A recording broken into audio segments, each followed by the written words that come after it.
From now on, Holy Father, not my will, but your will be done. I said, Father, you have chosen me. Give me the strength to obey. I will follow you no matter what it takes. If you know me, you cannot be neutral about me. Either you will hate me or you will love me. Because there is only one important business in the world. It is the business of salvation.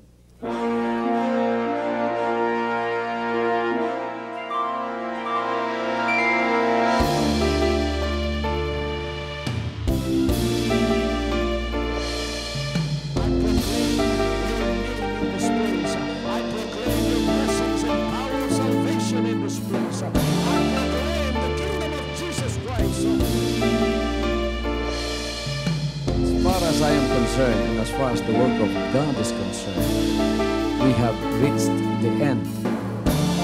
Last September 13, 2003. When you find God, you find His love.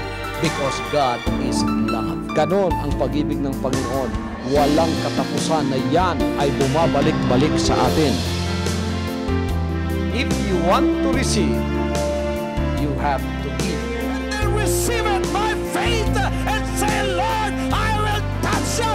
Because the game plan of God was to save us from seeing through the power of love. He has completed. His salvation works in the Spirit. After April 13th, the door is open for everyone to come. The salvation works of the Father is now completed in me. Salvation is here.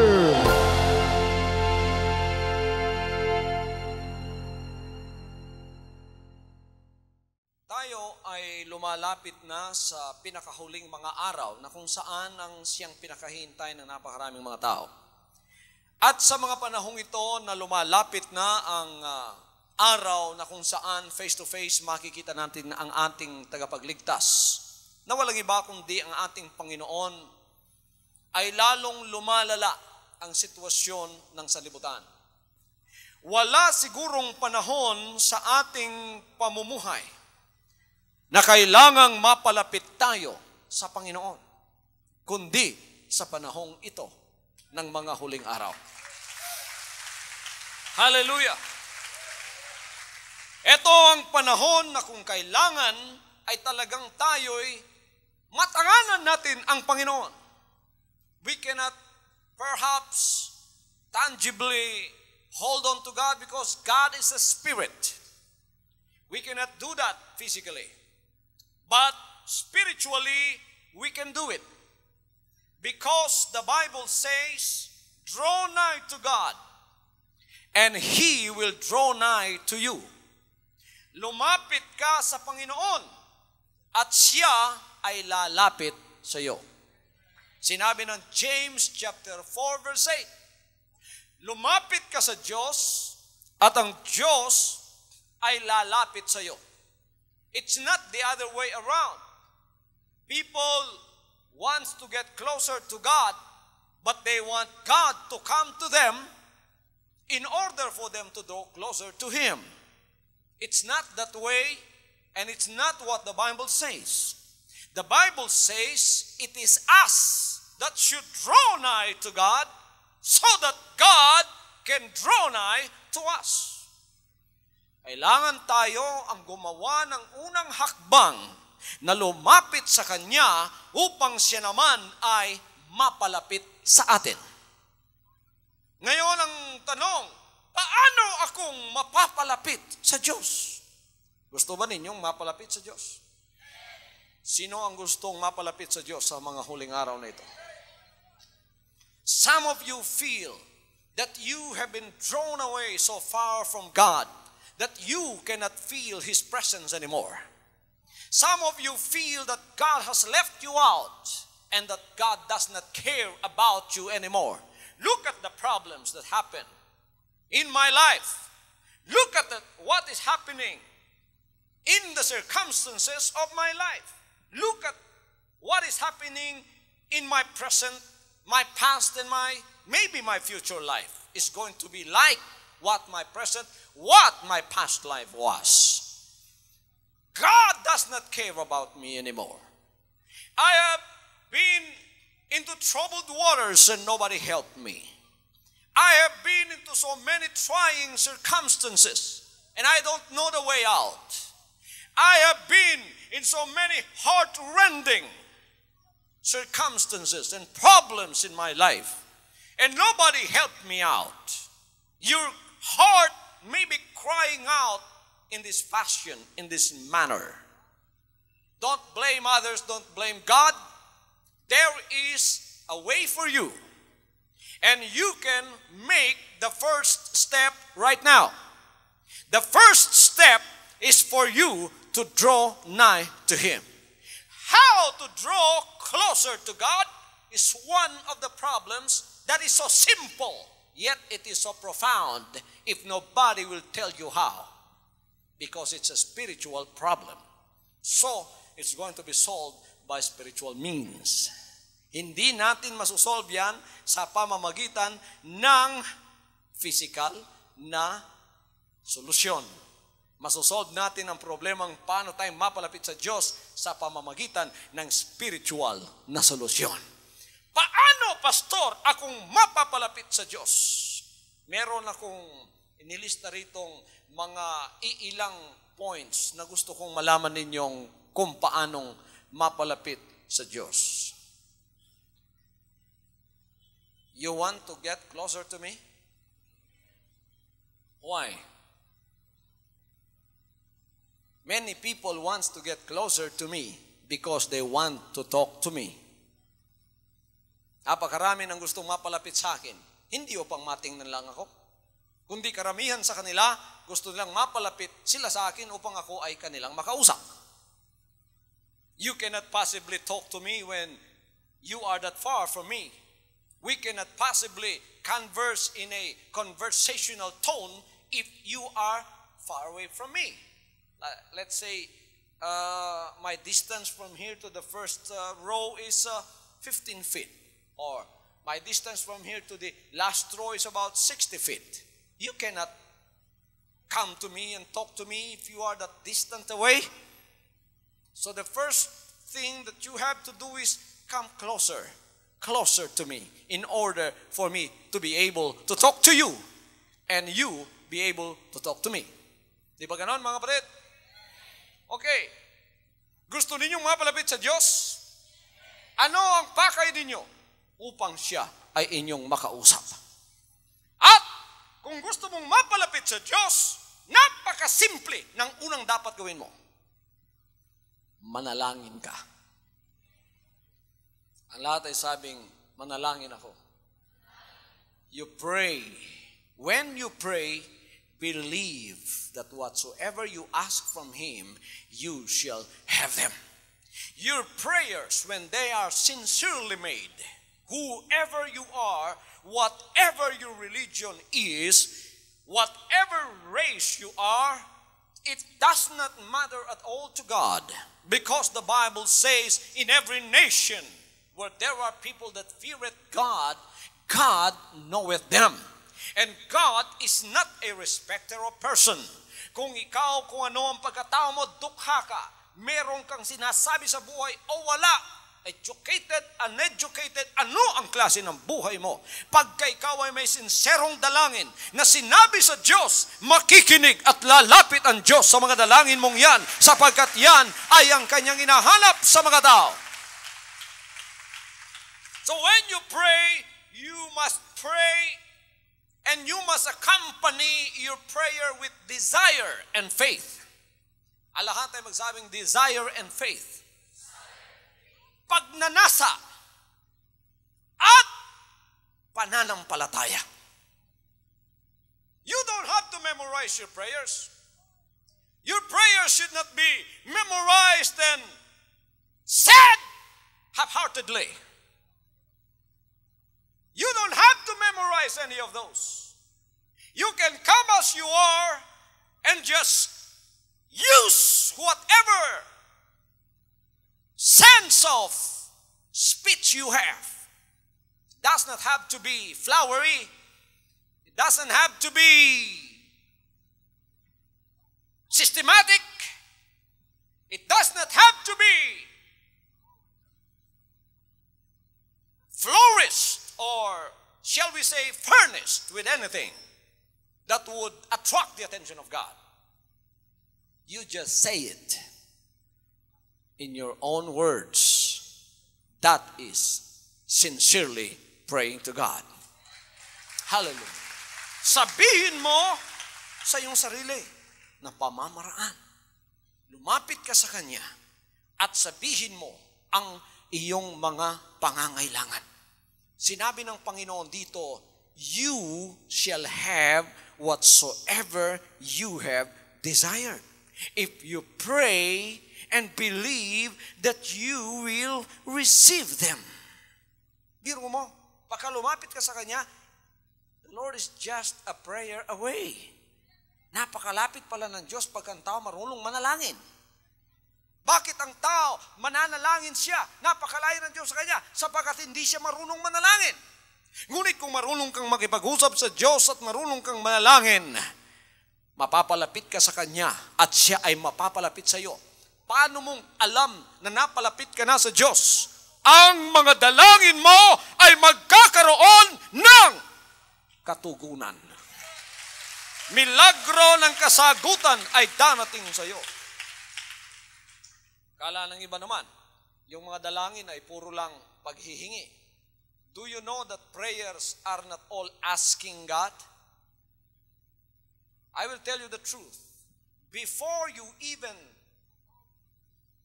tell God about your needs, without you saying it, the Lord already knows your needs. Bago mo pa man sinabi ang pangangailangan mo, alam na ng Diyos yun. Kasi nababasa niya ang lahat ng puso ng mga tao. You don't have to say it. The Lord knows what you need. Somebody here is sick in the body. You are burdened with that sickness. Somebody here is in a very serious problem. You don't know the way out. You don't know which way is out. You don't have to say it. The Lord knows it. Hindi mo na dapat sabihin sa Kanya, alam na ng Diyos kung ano ang dinadama ng buhay mo. Hallelujah. So, may mga dalangin na hindi lahat paghihingi. May mga dalangin na ginagawa sa pamamagitan ng pagpupuri. These are what we call prayers of praise.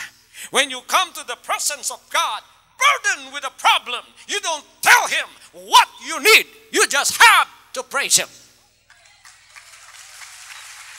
Those are what we call prayers of praise. We praise God. May problema ka, pagdating mo sa altar, o kaya doon sa bahay mo, lumuhod ka, pinipraise mo lang ang Panginoon. Praise the Lord. Napakadakila mo, Panginoon. Ikaw po ang dapat sambahin. Ikaw po ang dapat bigyan ng kaluwalhatian at kapasalamatan sa aming mga buhay. Tinatawag na prayers of praise yun. You can go out of the presence of God without saying anything about your problem. But when you pray the prayers of praise, it's like saying to Him everything. Pagka lumapit ka sa Kanya, pinuri mo siya sa pamamagitan ng mga dalangin mo, dalangin na dala ng pagpupuri. Dalangin pagpupuri ang ginawa mo. Kapatid at kaibigan, alam na ng Diyos kung ano ang ibig sabihin noon. Kahit hindi mo sinabi exactly kung ano ang pangangailangan mo, lalabas ka sa Kanyang presensya at dala-dala mo na ang milagro ng iyong kasagutan. Hallelujah. There are also what we call prayers of petitions. Everybody says prayers of petition. What are these prayers of petitions or petition prayers? These are prayers that you ask God for, not necessarily for yourself.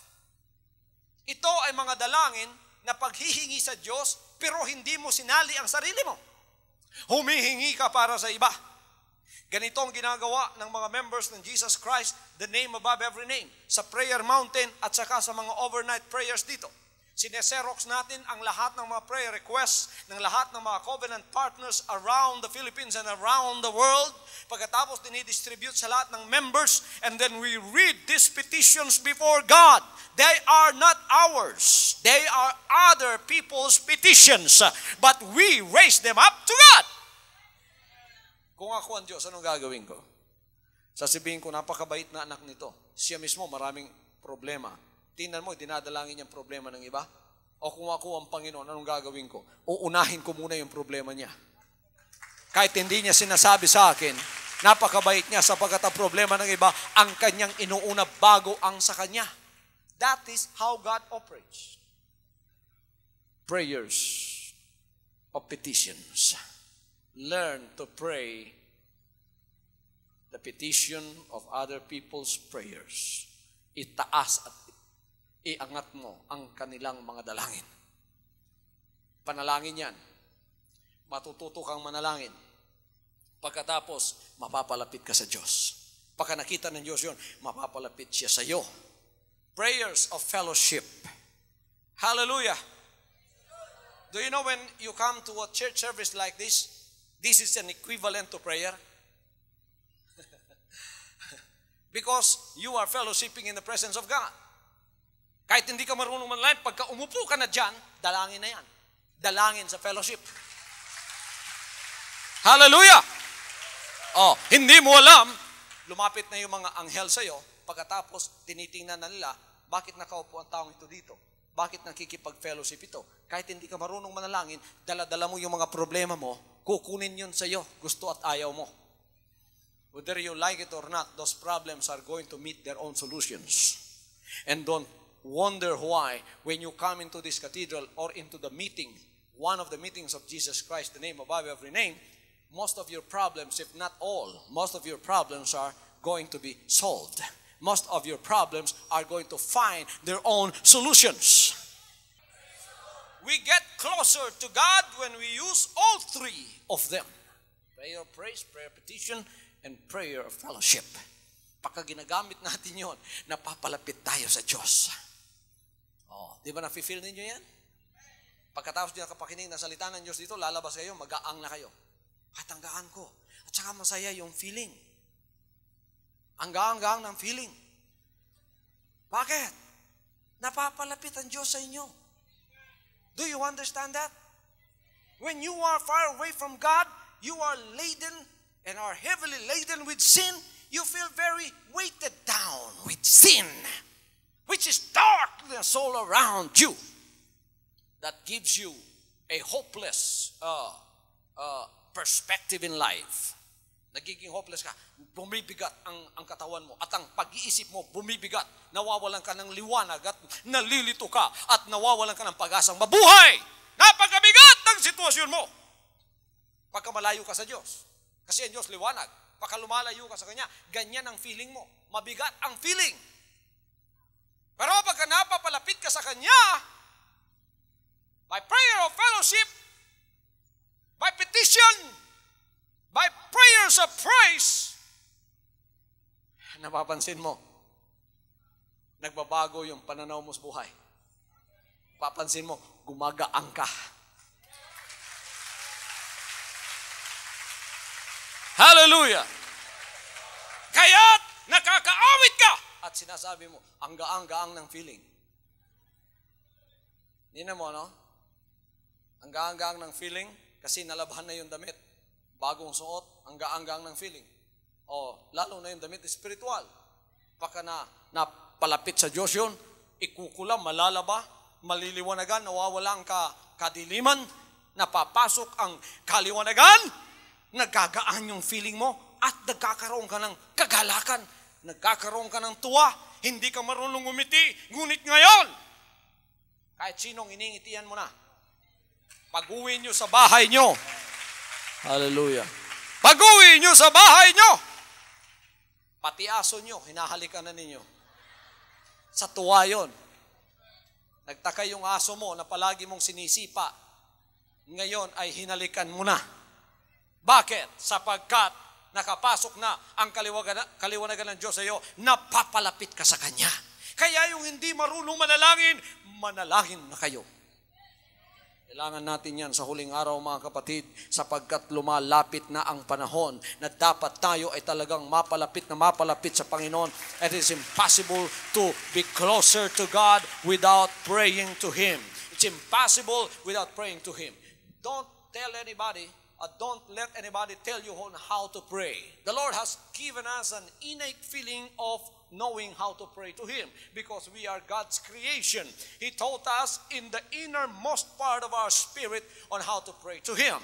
That's why I don't believe in memorized prayers. I believe in prayers that comes from the Spirit, that comes from the soul. When I have a problem, I don't go to my benefactor, I don't go to my sponsor, and I say my prayers to him or my petitions to him in a memorized, systematic way. I just blurt out everything I have in my heart, the heaviness of my spirit and soul, and just tell him exactly what I need.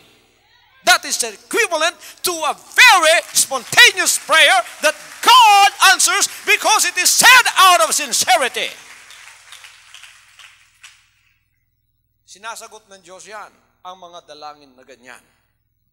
Kaya, huwag kang mag-alala at sasabihin mo, hindi ako marunong pastor, hindi ko pa po na-memorize yung aking mga dalangin. You don't have to. You just come as you are and tell Him exactly what you need. You don't have to be taught how to praise to God.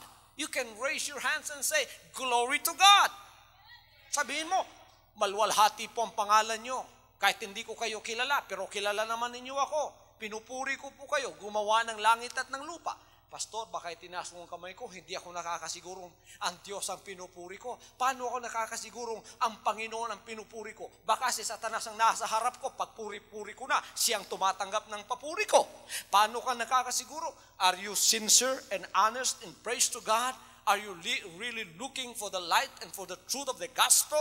Don't worry. Because the Bible says if you ask for a bread, He will not give you a stone. If you ask for a fish, He will not give you a serpent. What you ask for, God is willing to give to you. Kung ano ang hiningi mo, yon ang ibibigay ng Diyos sa iyo. Humingi ka ng katotohanan, ibibigay niya sa iyong katotohanan. Hiningi mo ang tagapagligtas si Jesus Christ ang makakaharap mo. Hiningi mo ang gumawa ng langit at ng lupa na tagapagbiyaya ng lahat. Siya ang iyong tatanggapin. Huwag kang mag-alala. Pagka honest at sincere yung puso mo, pagka dumalangin ka sa Kanya, siya ang nasa harap mo, natatanggap sa lahat ng iyong mga itinadalangin. Malapit ka sa Diyos pagka dumadalangin ka. So, don't go out of your house without praying. Don't live a day without praying. Amen. Sa higaan mo, pwede ka manalangin. Kahit sa loob ng puso mo. Praise God. Napakabuti po ninyo, Panginoon. Sa sasakyan, you can drive and you can ride on the jeepney or in your car and pray at the same time. I praise you, Lord, for your great goodness. I praise you, Lord, for your mighty acts. Hallelujah, hallelujah.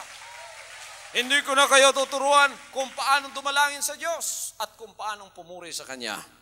Di ba marunong kayo pumalakpak? Pero hindi pa kayo pumalakpak sa Diyos. Karamihan sa inyo pumapalakpak sa mga sabungan. Karamihan sa inyo pumapalakpak sa mga stadium na kung saan nandoon ang inyong paboritong basketball player. Karamihan sa inyo pumapalakpak sa mga dako na kung saan may mga concert at naroon ang favorite singer nyo sa sanlibutan. Doon kayo natututong pumalakpak. Yung lahat ng palakpak ninyo pumupunta sa manok, pumupunta sa tao, walang pumupunta sa Diyos. Pagka pumunta kayo rito, hindi ito stadium ng superstar, ay tao. Kita niyo yung pangalan na yan.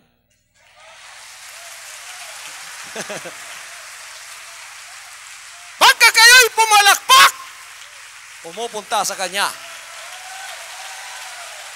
Hallelujah! So when you praise God in this place, you are not out of place. When you praise God, you are not out of order in this place. When you praise God, somebody receives your praises and your prayers. When you give your tithes and offering, somebody out there that was proven that will not die anymore is receiving your tithes and offering. Sinasabi ng banal na kasulatan. So lahat ng ginagawa natin dito, ang tumatanggap ng kaluwalhatian, si Jesus Christ. Gusto ba ninyo ibigay sa Kanyang kaluwalhatian? So buong lakas ibigay natin sa Kanya. Love God with all your heart, with all your mind, with all your soul, with all your strength, with all your body, with all everything that you have. Hallelujah! Hallelujah! When you clap your hands, that's praises to God, you are exerting efforts. When you exert effort in anything, you are compensated. I thank God there is a spiritual compensation for whatever you do for Him. Not because you can buy your salvation. Salvation cannot be bought. Salvation cannot be earned. Salvation is a gift. But when you do that, you are honoring God, and God will honor you in return. Pinupuri ko siya, pinapasalamatan ko siya, nananalangin ako sa Kanya. Gusto niyo mapatotohanan, mga kapatid? At gusto niyo mapalapit sa Diyos? How many of you have proved the promises of God?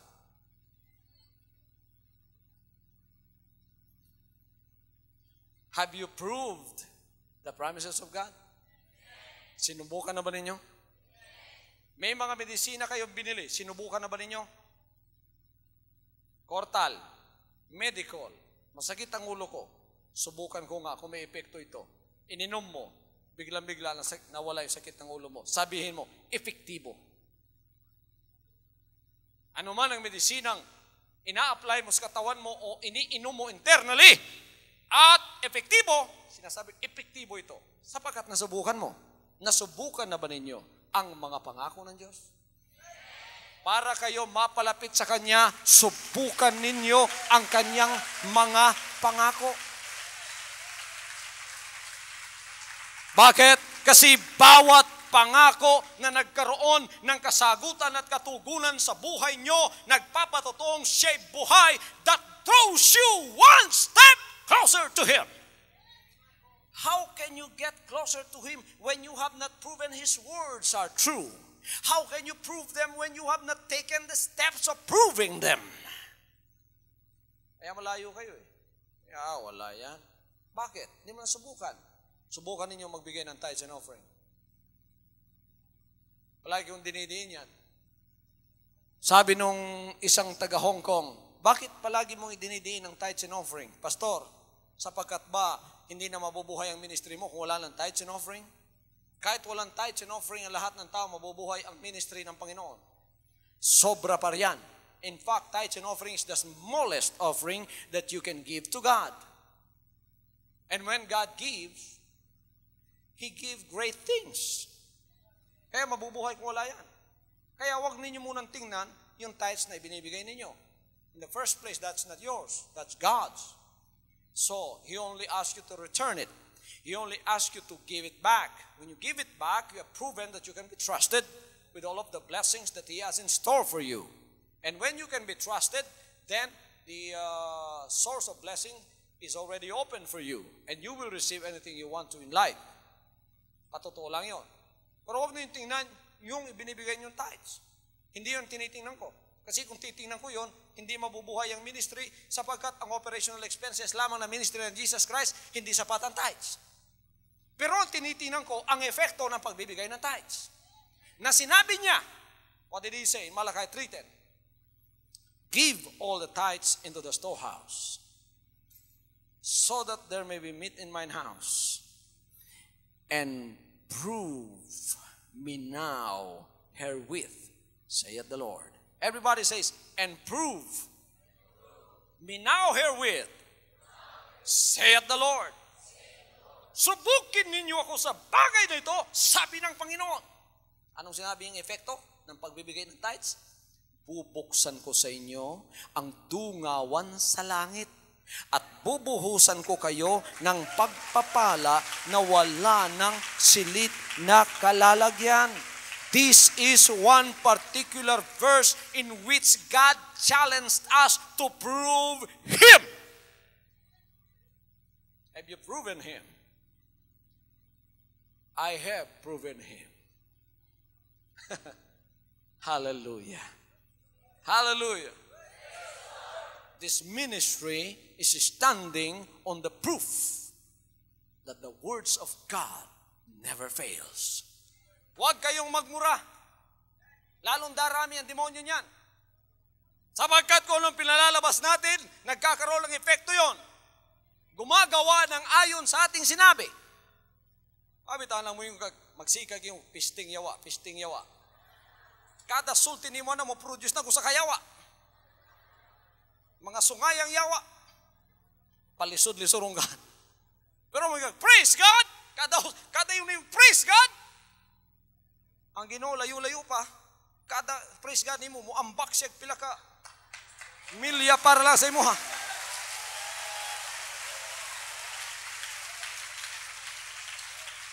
Hallelujah!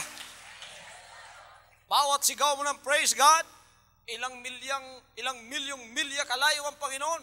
Naku, lumulundag ang kanyang Espiritu, palapit sa iyo. Hindi mapigilan yon.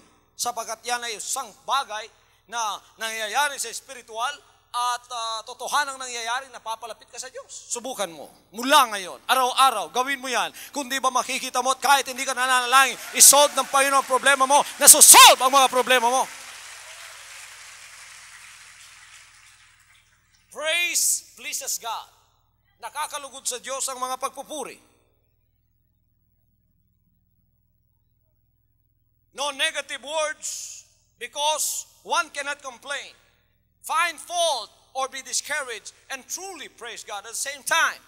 You cannot say negative words and at the same time praise God. You cannot complain at the same time praise God. James chapter 3 says, ang lalabas daw sa isang balon o sa isang well ng tubig ay kailangang matamis lang. Hindi maaaring yung maalat at matamis lalabas at the same time. Kailangan lalabas dyan isang bagay lamang. So, you cannot really complain and then praise God at the same time. You don't complain, you just praise God. Pag-complain mo naman, lalong nako-complicate yung problema mo. Hindi naman nasusolve. Lalo kang napapalayo sa Diyos, lalo kang nadi-discourage, lalo kang nalulupaypay, at lalo kang nawawala sa kanyang banal na presensya. So kung mayroon kang problema, subukan mo. Purihin mo siya. Praise God. Praise God. Hallelujah. Hallelujah. Pagka natisod ka sa bahay mo at nadapa ka, anong sasabihin mo?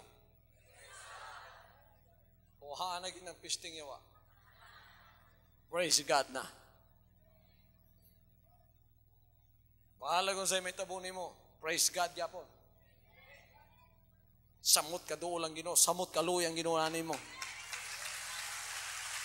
Lalong lalapit ang Panginoon sa iyo. Lalo kang palalapitin sa kanyang banal na presensya at lalo mong malalaman na siya pala ay isang dakilang Diyos na nagbibigay at lumalapit sa mga nangangailangan sa kanya.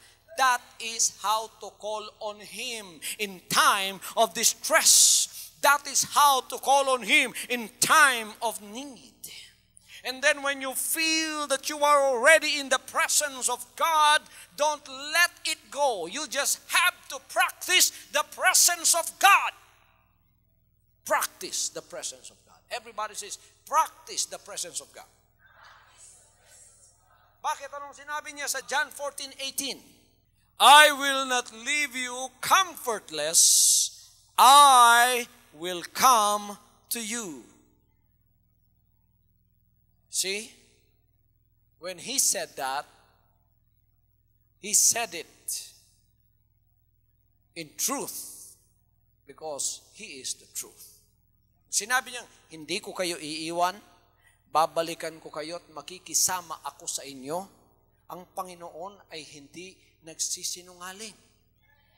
Kaya i-practice mo ngayon ang presensya ng Diyos. Pagka-anak ka ng Diyos, kasama ka niya sa lahat ng iyong buhay. Pero ang nabasa ko, binili ko nga Binili ko isang kwadro doon sa Hong Kong na sinasabi doon, footprints in the sand. Sinabi doon na isang tao na naginip siya. At kasama niya ang Panginoong naglalakad. At nang siya lumingon, may dalawang bakas sa buhanginan ng taong naglalakad.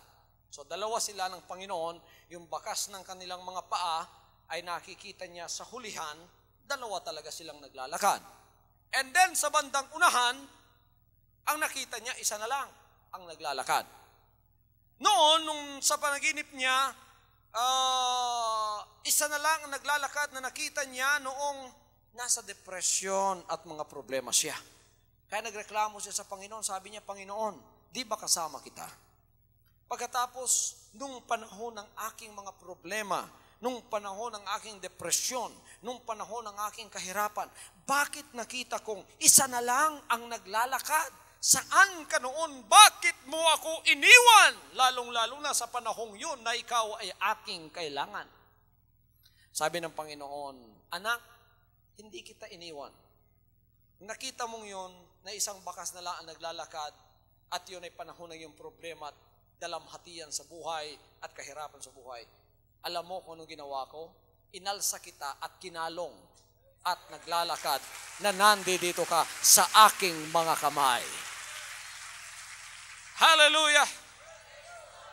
I practice the presence of God every day. You come into His presence every day. I come into this pulpit knowing that the presence of God is with me. Inside of me, outside of me, He is inside of you, He is outside of you, He is everywhere present in this place. You don't see Him, but the Bible says He's a spirit, and those that worship Him must worship Him in spirit and in truth. And nandito siya. 2 or 3 gathered in my name, I am in the midst of them. We practice in this service the presence of God. Naniniwala ba kayong ang presensya ng Diyos nandito sa simbahan ngayon? Ngayon, pag uwi ninyo, dalhin ninyo ang presensya ng Panginoon. Pagsakay ninyo sa inyong mga sasakyan, kahit wala na siyang upuan dyan, nandyan siya nakaupo, katabi ninyo. Dito, mga kapatid, kahit wala siyang upuan dito, pero nandito ang Panginoon sapagkat ang bahay na ito ay sa Kanya. At na-dedicate ito sa Kanyang pangalan. Ang Kanyang presensya ay nananatili dito. Many Christians often forget, ignore, and disregard God's presence. They should strive instead to be aware of God's presence with them continually. He is there regardless of the circumstances. The Bible says Jesus Christ is the same yesterday, today, and forever. He is with you regardless of your circumstances in life. He is with you when you are light. He is with you when you are heavy burdened. He is with you when you don't have problems. He is with you when you have problems. He is with you when you are healthy. He is even with you when you are sick. When you are lonely, when nobody's comforting you, He is with you. Practice His presence. Pagka nakaupo ka sa opisina mo, kasama mo siya. Pagka na-practice mo ang presence ng Panginoon na yan, kahit hindi mo siya nakikita, katagalan mga kapatid, pagka na-practice mo ang sarili mo, na ang Panginoon pala'y katabi mo, nasa loob mo, parang kaibigan mo na siya, naaakbayan mo na siya. Kaya pagka gumising ka sa umaga, nasasabi mo, Good morning, Lord. Hallelujah! Sapagkat nabubuksan na maigi ang mga mata ng iyong pananampalataya at espiritu, pagkatapos hindi mo na magagamit ang physical na mga mata mo, ang nakakakita yung spiritual na mga mata mo na hindi nakikita ng physical, ang Panginoon nakikita mo araw-araw. Kasama mo siya. You practice the presence of God wherever you are. And when you are used to that, you can pray without really trying. Diba yung katabi mo ngayon, alam mo katabi mo siya? Kasi na-practice ka sa physical presence ng tao. Kaya pagka may katabi ka, sasabihin mo may katabi ka. Pero you practice a spiritual presence. You practice a spiritual presence. You use your spirit. The mind of your faith and the mind of your spirit is open. You cannot see Him, but He is there. And you practice and you get used to that. You sometimes put off the flesh and you practice the Spirit in you. And the Spirit in you senses the Spirit of God. Whatever circumstance or situation you find yourself in this life, the Father is there. He is present. Kasama mo siya araw-araw. Huwag mong ignore ang kanyang presensya. Kasama mo siya. Pagka ikaw ay malapit na sa Diyos sapagkat marunong ka nang dumalangin, napatotohanan mo na ang kanyang mga pangako, marunong ka nang pumuri sa kanya, pinapractice mo na ang kanyang presensya. Just by quoting Psalms 23, you will feel the presence of the Lord. I have heard so many testimonies, people testifying that when they are in danger, they only memorize that and they only said the prayers saying Psalms 23, the Lord is my shepherd, I shall not want. Sa panahon pa ng giyera, nakarinig na ako ng testimony na yung aking, ewan ko, sino yun, basta't malapit sa amin, hinabol siya ng hapon, nasa parang sila, nasa sa ato pa, sa pasakan sila, wa manggi talom dito, wa manggi sagbot dito. So, hinabol siya ngayon. Nung hinabol siya, nakakita siya ng isang puno ng kogon. Wala nang iba pang mapagtataguan. Biro mo, isang puno ng kogon lang. Mga kapatid, doon siya dumapa. Eh, ang hapon, lapit-lapit na, nakita pa siya pagdapa. Pagkatapos nung dumapa siya, kagad-agad, the Lord is my shepherd. I shall not want. Lakas-lakas pa ng boses niya. Sabi niya yung hapon, nakikita pag dumidilat yung mata niya, dumadaan-daan sa harap niya, nangangamot ng ulo, sapagkat hindi niya makita. Hallelujah! Bakit? Sapagkat ang presensya ng Diyos tumabol sa kanya. Tinabulan siya ng presensya ng Diyos. Hallelujah. Tinatabulan na siya ng presensya ng Diyos. Marami na akong narinig na ganyan. You practice the presence of God when you are in danger. You call on Him.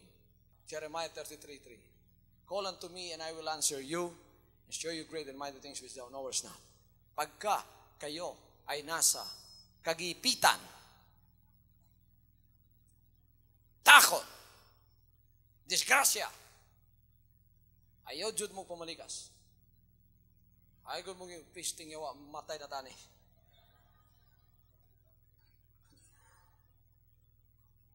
Sangpitang Ginoo. Practice the presence of God. Hallelujah. When you have practiced the presence of God and you are now closer to God, as the Bible says in James 4:8, draw nigh to God and He will draw nigh to you, then in your life all things work together for good to them that love Him. Ang lahat ng bagay ngayon sa buhay mo ay para sa ikabubuti mo. Mauunawaan mo o hindi, ang lahat ng bagay ay para sa ikabubuti mo. At masasabi mo sa Romans 8:28 kasama ni Pablo, ang lahat ng bagay gumagawa ng kabutihan para sa kanilang nagmamahal sa Diyos. So, wala ka ng excuse pa na gagawin, malugod ka ng maglilingkod sa Diyos. Wala ka ng excuse pang gagawin na hindi ako makapagsasamba ngayon sapagkat masama ang panahon. Many people neglect church under the circumstances that the weather is bad, but they won't neglect going to other places even though the weather is bad. Amen. Di ba maraming Kristiyano? Pagka sumamala ang konti ang panahon, ayaw ko na magsimba. Bakit? Masama ang panahon. Pero kung may sabong, kahit bumabagyo, magbabarong pa yan para pumunta lang doon. Amen. Pagtaya ng loto, bibili ng ticket yan. Kahit bumabagyo. Pero sa simbahan, kahit konting-konti lang panahon. Ako, masamang panahon. May reason ka nang pumunta, hindi pumunta sa simbahan. Pero mga kapatid, pagka ikaw ay malapit sa Kanya, sa Panginoon, alam mo na ang lahat ng bagay galing sa Kanya. You cannot say no to Him. You know, He is your source. He is your power. He is your strength. He is your salvation. He is your everything. He is your blessings. He is your Savior. He is your everything. Alam mo yon, dahil ang presensya niya, kasama mo na. Inuuna natin palagi ang Panginoon. Amen. So, hindi na tayo fair weather Christian.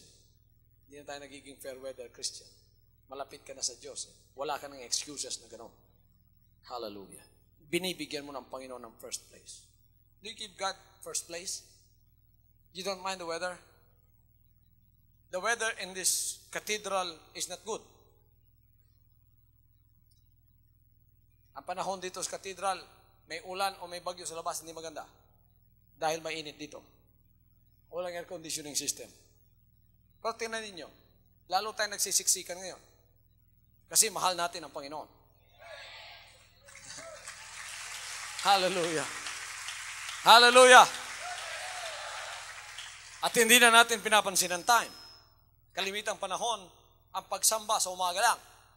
Yun ang naranasan natin at nasanayan natin. Bakit nagsasamba pa? Gabi na, alas 8 na. Oh, gabing-gabi na yan.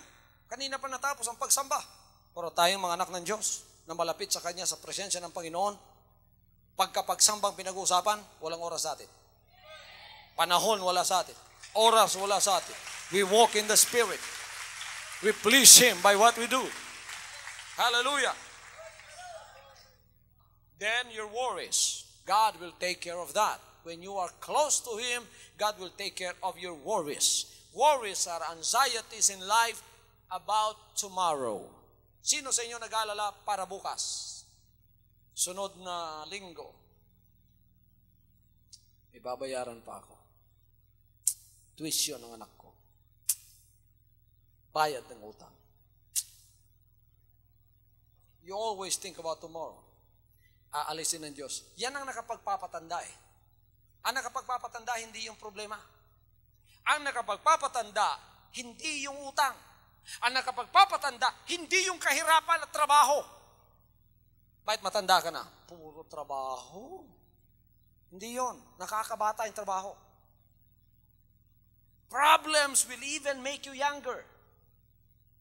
Wow, that's the first time you've heard that. First time narinig ninyo sa isang mangangaral, ang problema ay nakapagpapabata. Amen. Alam niyo kung ano ang nakakatanda? Ang pag-aalala. Ang worry na tinatawag. Nag-aalala ka. Hindi pa nga nangyari, inaalala mo na. Meron bang tao nag-aalala tumatawa? Bakit tawa ka ng tawa? Nag-aalala ako eh. Pagka nag-aalala ang tao, ganito yung mukha niya.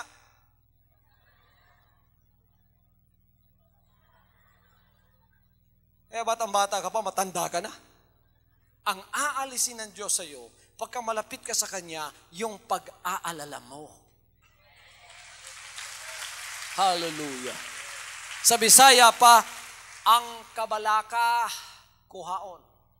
Ang problema, walay kaso na, kaya ang tao samtang buhi na, hindi problema. Pero ang makatigulang o kang makamatay sa tao, ang kabalaka sa problema. Saon naman eh.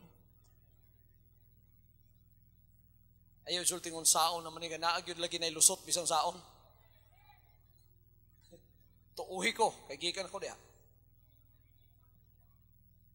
Kahit anong problema mo, huwag mo lalahanin yan. Matulog ka ng mahimbing mamaya. Ibigay mo sa Panginoon. Give it to the Lord. Sabihin mo, come what may, I have given you this problem, I will not worry about it. Hallelujah. That does not mean that you have to neglect all your responsibilities. That does not mean that you have to quit working. That does not mean that you have to quit your responsibilities altogether. You will still do them, but minus the worry. Kaya, babalik yung kagalakan sa iyo ngayon, babalik yung kasayahan sa iyo ngayon, kahit may problema ka. Oh, laki-laki ng tawa mo, may problema ka pala. Ngayon, ang mag-worry sa problema mo, ang Panginoon. Tapos, bibigyan ka ng milagro ngayon. Biglang-bigla, gumaan ang buhay mo sapagkat may mga pamamara. You don't know the ways of God. The ways of God are so mysterious. They are hidden in the secret chamber of the Spirit. They are hidden and no man knows them. But when God decides to release to you His blessings, no demon in hell can hinder. When God decides to help you, He is going to be your strong refuge. He is going to be your light. He is going to be your salvation. No demon in hell dare to hinder, because that power is going to come and make a way for you. Alala ninyo, pinakamalaking problema ang kay Moses. 3 million were crying and they want to stone him. And they said, did you bring us into the desert because there are not enough cemeteries in Egypt? You are going to kill us all. Look at the Egyptian army pursuing us. They mean business and they will kill us all. Moses, nilinlang mo kami. Dinala mo kami dito. Hindi ba sapat ang mga libingan sa Ehipto? Mamamatay kaming lahat dito. Babatuhin na sana siya. People are full of worries. When you are worryful, you forget God. You forget His power. You forget His miracles. You forget what He can do. You forget His promises. And you forget His presence. Tapos, mag-aalala ka. Ito, alala, umiiyak pa. Naku, nandyan na sila. Oh, malapit na sila. Nabahala din si Moses. Umiyak din siya sa Panginoon. Sabi ng Panginoon sa kanya, huwag kang umiyak. In other words, do not worry.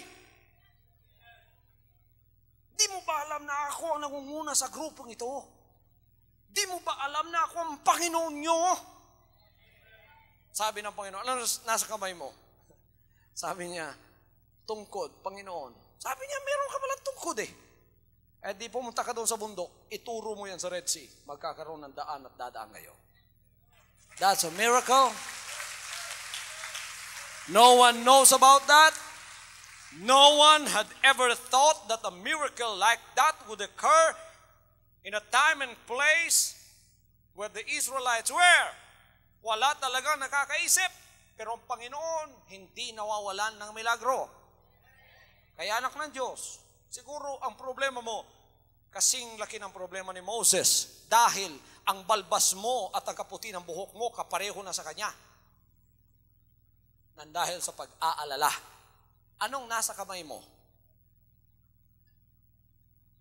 Wala. Wala pala. I-class mo, dalawa, manalangin ka. Hallelujah. Ituro mo sa langit ang kamay mo. At dumalangin ka. Gagawa ng daan ng Panginoon sa iyo ngayon. At gagawa siya ng milagrong hindi mapapaniwalaan sa buhay mo. Right now, He's going to do that. Don't worry. Sabihin ng lahat, from now on, I will not worry. I will give Him all my worries. Gagawin natin yon. Kasi yung problema mo, nasa sayo yan. When you ask God to solve those problems, all He's going to take out from you is the worry. But He's going to give you the answer to the problem. Many times, the answer is you. May isang tao, laki ng problema. Anong problema mo? Dami kong utang, pastor. Anong gusto mo mangyari ngayon? Masolve po itong mga utang ko. Mawala yung worry mo, ibigay mo sa Panginoon. Yung utang mo, magkakaroon solusyon yan. Okay. Bumalik siya. The next time, bumalik siya. Masaya na. Bakit? Wala na akong utang, pastor. Sinong ginamit? Ako rin. Paano? Binigyan po ako ng wisdom. Anong wisdom? Bakit nawala yung utang mo? Hindi na po ako pinautang na muli.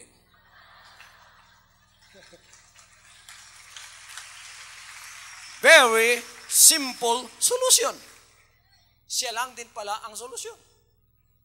Amen. O, anong ginagawa mo ngayon? I am content with my salary, pero nagtataka ako, pastor, maliit po yung salary ko, pero ngayon, sobra-sobra pa sa pangangailangan namin. Tingnan niyo mga kapatid, napakabuti talaga ng Panginoon. Aalisin niya ang troubles mo, troubles and trials come to all, but they serve as stumbling block to many believers, causing them to flounder and fall. However, difficulties and distresses may be used as stepping stones if you know the will of God and you are close to His presence. We should utilize our trying circumstances with our faith. And God's help, we can reach the highest and the best. God is going to make a way for you. Don't worry. When you worry, you insult God. Pagka nag-aalala ka, anak ka ng Diyos, nag-aalala ka, paano na ito? That means you don't trust in His power anymore. Ang Diyos mo naging bakla na. Ang Diyos mo mahina na. Ang Diyos mo wala na, kulelat na. Hindi na maaaring isolve niya yung problema mo. Don't worry. You have a powerful God. Don't worry. You have a source God. Don't worry. You have a God that will supply your every wants and your every need. Don't worry. You have a God who created the heavens and the earth. Don't worry. You have a God who created all the gold and the silver. Don't worry. You have a God who owns all the cattle on 1,000 hills. Don't worry, because He created everything for you.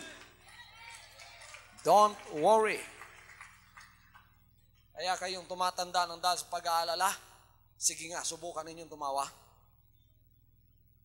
Lahat ay tumawa. Mag-aalala pa ba tayo, mga kapatid? Ang Panginoon ba ay magsusupply ng lahat ng ating pangangailangan? Huwag na kayong mag-alala. Ang presensya niya kasama nyo. Malapit na kayo sa Kanya ngayon. Marunong na ba kayong manalangin? Patotohanan ba ninyo ang kanyang mga pangako at susubukan? Pupurihin ba ninyo siya?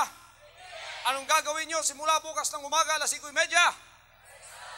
Hanggang paglubog ng araw, hanggang nakagising ka. Praise God! Hallelujah!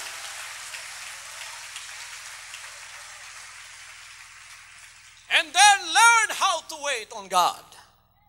Sabi ng Isaiah 40:31, they that wait upon the Lord shall renew their strength. They shall mount up with wings as eagles. They shall run and not be weary. They shall walk and not faint. Maghintay tayo sa Panginoon. When you told God about all your problems, be patient and wait for the answer. Everybody says, I will be patient. I will wait. Many Christians lack this virtue we call patience. Waiting can be most difficult, but it also can be most rewarding. Pagka wala kang pasensya, uunahan mo palagi ang Diyos. Tingnan mo si Abraham. Wala sanang gulo sa Middle East ngayon. Yung Arabo at saka yung mga Israelites, hindi sana naggegera ngayon. Wala sanang bombahan dyan. Bakit? Nagkamali si Abraham. Anong kamali ni Abraham? Inunahan niya ang Panginoon. Di ba pinangakuan sila ng isang anak? The son of promise, which is Isaac. Si Sarah hindi makapaghintay. Sinabi ni Sarah, tanda-tanda na natin, wala pa rin. Wala pa rin nangyayari. Nakita niya ngayon yung maid, si Hagar.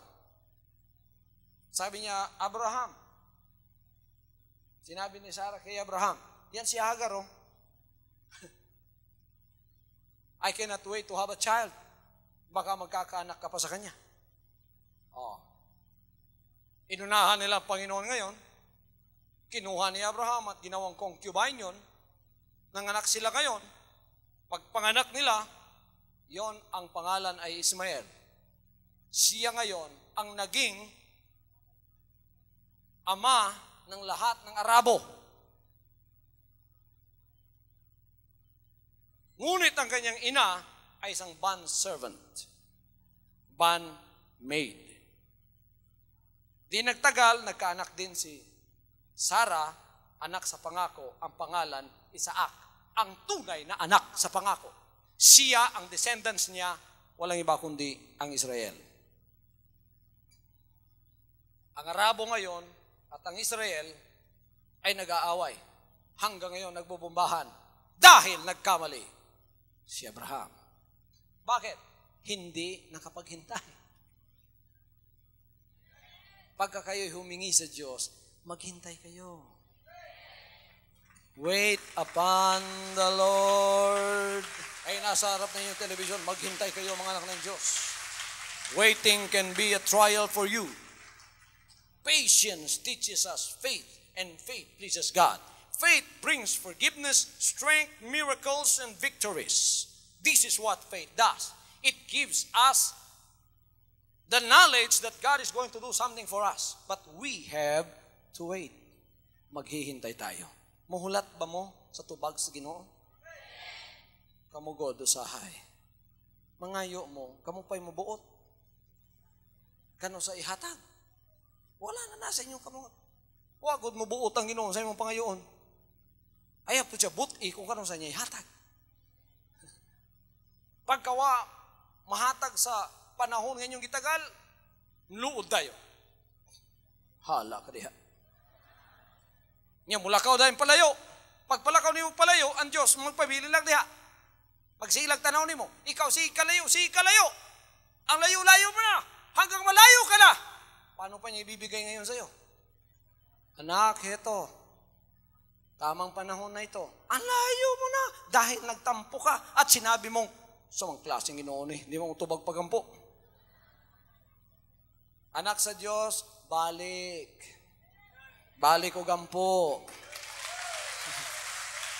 Anak ng Diyos, bumalik ka. Manalangin ka na namang muli. You praise Him again. You pray to Him again. You practice His presence again. Oh, kaya, kung minsan,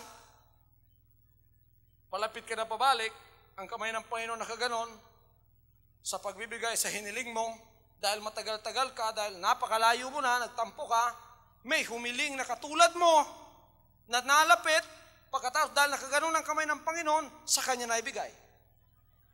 Sorry na lang, pagdating mo, wala na, mananalangin ka na naman. Huwag ang alis, maghintay ka. Hintayin mo ang kasagutan. May hiniling ka ba sa Kanya ngayon, anak ng Diyos? Hintayin mo ang kasagutan. Darating yan sa buhay mo, isa sa mga araw na ito. In fact, I feel in my spirit that some of you is going to receive a miracle this week.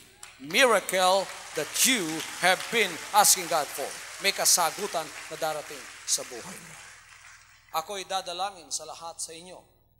Lahat ng naririto na may mga kahilingan. Itaas ang inyong mga kamay, mga kapatid, at kayong nasa harap ng inyong television, ganon din ang inyong gawin. Amang banal, lahat po sila na mga anak ninyo na ngayon ay naalaman kung paano pong mapalapit sa inyo. Pagpalain ninyo ang bawat isa sa kanila. At lahat po ng mga nalalapit na sa inyo, alam nilang hindi na sila dapat pang mabahala sa anumang panahon, sa anumang mga nilalaman ng aming mga lukbutan, sa anumang mga temptation sa aming buhay, sa pag-iintay, o sa ano pa mang bagay. Kundi kami ay dapat maghintay na lamang sapagkat alam namin na nasa sa paghihintay ang aming kalakasan. Ngunit kami ay mananatili sa inyong presensya. Mananatili pong malapit sa inyo. Pupuri sa inyo. Mananalangin sa inyo. Hallelujah. At maghihintay at magpapractice po na inyong presensya sa aming buhay. Alam namin kayo ay nasa sa aming loob, nasa sa aming labas, nakapalibot sa amin. Anumang oras na kami dumalangin at anumang oras na kami ay humingi sa inyo, kayo'y naroroon upang ito'y inyong sasagutin. Pagpalain po ninyo, anak ng Diyos, tanggapin mo ang milagro ng iyong kahilingan. Lalakad ka tahayo, in Jesus' name, you will receive that miracle right now. In Jesus' name. From now on, Holy Father, not my will, but your will be done. I said, Father, you have chosen me.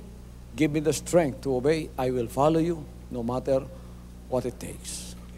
If you know me, you cannot be neutral about me. Either you will hate me or you will love me. Because there is only one important business in the world. It is the business of salvation.